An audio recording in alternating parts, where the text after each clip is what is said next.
سلام خدمت همه بزرگواران. پارت بی درس 85 از کتاب اکسفورد ورد اسکیلز. موضوع این درس میدیا وکابیولری، واژگان رسانه. میدیا میشه رسانه. خب یک جدولی میبینید، یک فهرستی که یک سری ورد داره، لغت، واژه داره، واژه‌ای که مرتبط با میدیا هستن، رسانه. دو بخش در جلوی هر لغت هست، اگزمپل و مینین. مینین معنای انگلیسی به انگلیسی اون لغت رو نوشته که بهترین حالت و عمیق‌ترین حالت یادگیری یک لغت اینه که معنای انگلیسی به انگلیسیش رو بلد باشید. یه بخش هم اگزمپله، یک مثالی از اون لغت توی جمله آورده. خب پرقدرت این درس رو شروع میکنیم. واژه اول میدیا که دقیقاً واژه عنوان درسمون هم هستش. خب ببینیم میدیا رو چه تعریفی برای ما آورده. میگه مینین معنای میدیا به این صورت: تیوی، رادیو، نیوزپیپر، مگزینز اند اینترنت. تلویزیون، رادیو، نیوزپیپرز روزنامه ها، مگزینز مجلات، اند اینترنت و اینترنت میدیا هستن که میدیا میشه رسانه. حالا اگزمپلش رسانه رو، واژه میدیا رو درون جمله میبینیم. The media often write about famous people. Famous people به افراد مشهور گفته میشه. The media رسانه often اغلب write می نویسه about famous people درباره افراد مشهور، معروف. پس میدیا به معنای رسانه میشه. واژه بعدی مگزین، معنای فارسیش میشه مجله. ببینیم معنی انگلیسیش به چه صورته. Something you can buy، چیزی که شما میتونید بخرید every week، هر هفته، or month، یا هر ماه رو میگن مگزین، مجله. در ادامه گفته for example، به طور مثال اسم دوتا مجله معروف رو اسپرده: تایم، مجله تایم، و مجله National Geographic. اسم یک مجله معروفه. پس مگزین به معنی مجله میشه. واژه بعدی opinion به معنی نظر میشه یا دیدگاه. خودش گفته what you think about something، آن چیزی که شما فکر میکنید درباره چیزی میشه opinion، نظر، دیدگاه. در مثالش گفته what's your opinion of this story، نظر درباره این داستان چیه. what's your opinion of this story، نظر درباره این داستان چیه. پس opinion میشه نظر، دیدگاه. واژه بعدی report، یعنی give information on the news، دادن اطلاعات درباره اخبار، که report به معنی گزارش میشه زمانی که اسمه، ولی در نقش فعل یعنی گزارش دادن. اینجا اشاره به زمانی داره که فعله. پس report یعنی give information، دادن اطلاعات، on the news درباره اخبار. حالا به شخصی که این اطلاعات رو میده، اطلاعات درباره اخبار میده، بهش چی میگن؟ ریپورتر، گزارشگر، اور جرنالیست یا روزنامه نگار، خبرنگار. پس ریپورت یعنی گزارش دادن. واژه بعدی ایونت، یعنی رویداد، رخداد، اتفاق. این معنی فارسیشه. حالا معنی انگلیسیش به این صورته: something important that happens، چیز مهمی که اتفاق میافته. it can be good or bad، میتونه خوب باشه یا بد.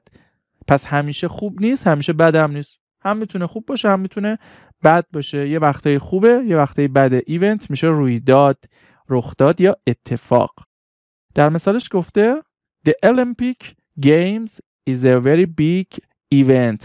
ما توی زبان فارسی میگیم المپیک، تلفظ صحیح انگلیسیش به دو صورته. دو جور این لغت رو تلفظ میکنن، یا میگن المپیک، اینجا حرف او صدایش رو میده، یا میگن المپیک. المپیک هر دو تلفظ هم درسته. The Olympic or the Olympic Games، بازی‌های المپیک، is a very big event، رویداد خیلی بزرگیه. پس ایونت یعنی رویداد، رخداد، اتفاق.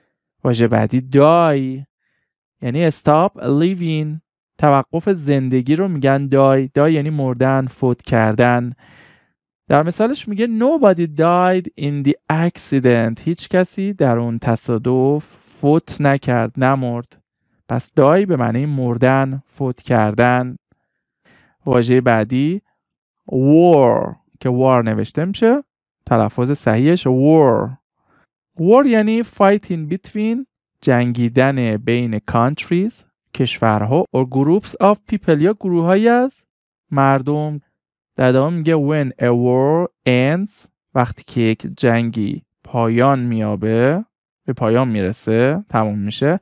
there is peace، وجود دارد صلح. peace میشه صلح، آرامش.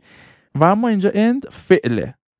end بعضی وقتا هم اسمه، زمانی که اسمه end به معنی پایان میشه، ولی زمانی که فعل هستش end به معنی به پایان رسیدن یا تموم شدن میشه. چرا اینجا اس گرفته؟ چون قبلش war اومده. اینجا war فاعل ما هستش، لذا end اس سوم شخص مفرد میگیره، میشه end که war ترجمه فارسیش میشه جنگ. The two countries were at war for 10 years. اون دو کشور برای 10 سال در جنگ بودن.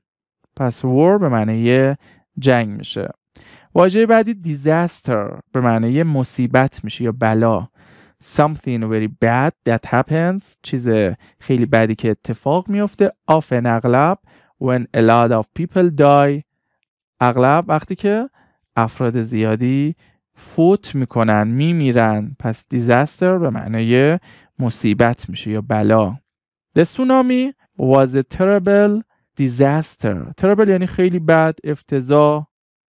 سونامی که توی زبان فارسی هم میگیم سونامی، دقت داشته باشید حرف تی که قبل از اس سونامی میاد تلفظ نمیشه. The tsunami was a terrible disaster. اون سونامی مصیبت خیلی بدی بود. پس terrible میشه خیلی بد. The tsunami was a terrible disaster. اون سونامی مصیبت خیلی بدی بود. disaster میشه مصیبت، بلا.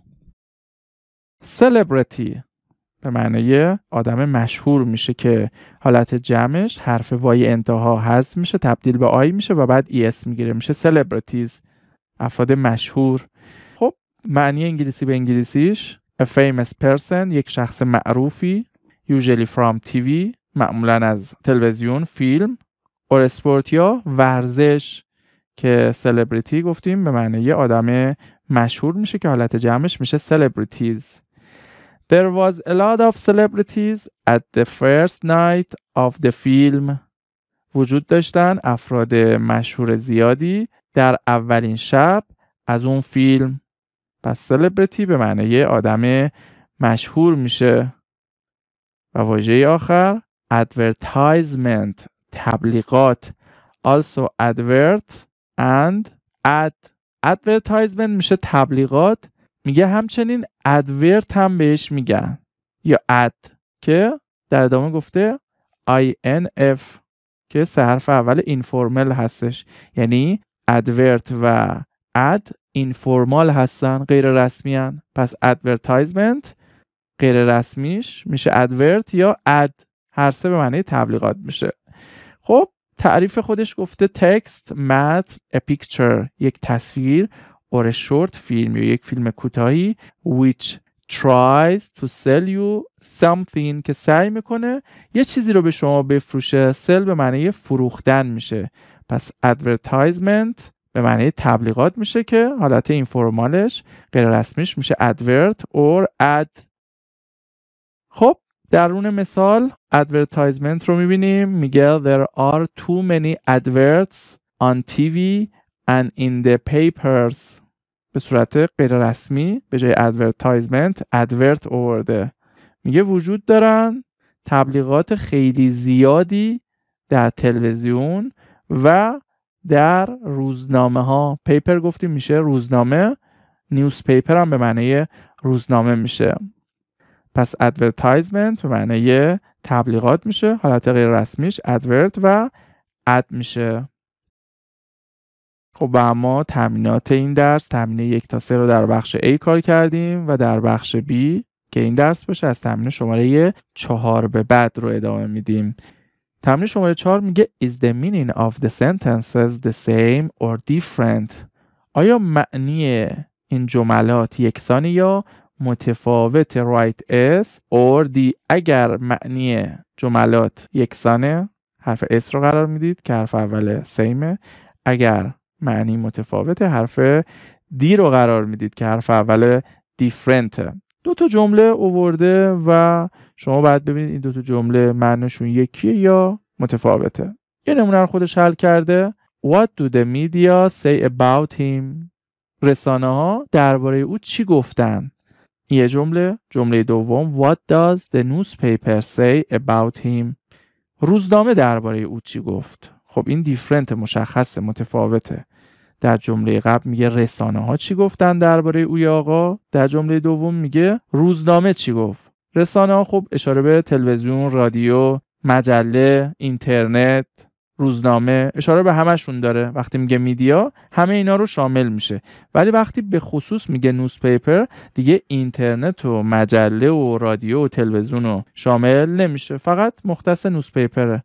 پس این دو جمله با هم متفاوته. خب ما بقیه جملات رو هم به همین صورت شما در جلوی اون جمله اگر دیفرنت دی قرار میدید، اگر سیم اس قرار میدید. ویدیو رو نگه دارید، به تمرین فقط شماره 4 پاسخ بدید.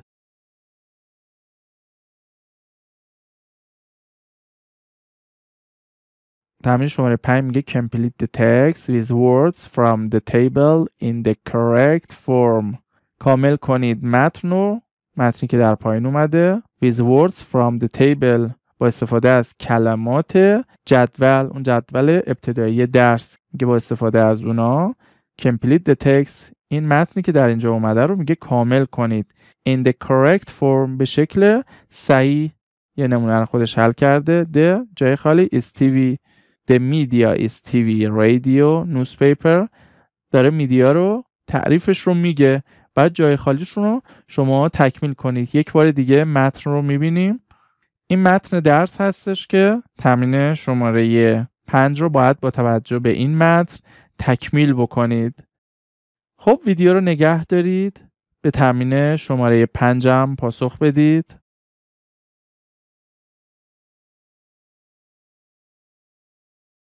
و اما تمرین آخر about you and your country، درباره شما و کشورتون هستش. write your answers، بنویسید پاسخهایتون رو. or ask another student، یا از دانش آموز یا دانشجوی دیگری بپرسید. number 1 شماره 1 what has happened in the news this week؟ این هفته در خبرها چه اتفاقی افتاد. number 2 what has been an important event in the last 5 years؟ در 5 سال گذشته چه اتفاق مهمی بوده. number 3 do you usually get news from TV؟ میگه آیا شما معمولاً به دست میارید، دریافت میکنید اخبار رو از تلویزیون، رادیو، نیوزپیپر، روزنامه ها، or the internet یا اینترنت. number 4 can you think of a paper TV advert now؟ آیا میتونید به تبلیغات پرطرفدار تلویزیون که الان هست فکر کنید؟ به تبلیغی که پرطرفدار از تلویزیون الان داره پخش میشه، میتونید به اون تبلیغ فکر کنید؟ چه تبلیغیه؟ اسم اون تبلیغ رو اینجا بنویسید. و number 5 can you name a famous TV news reporter؟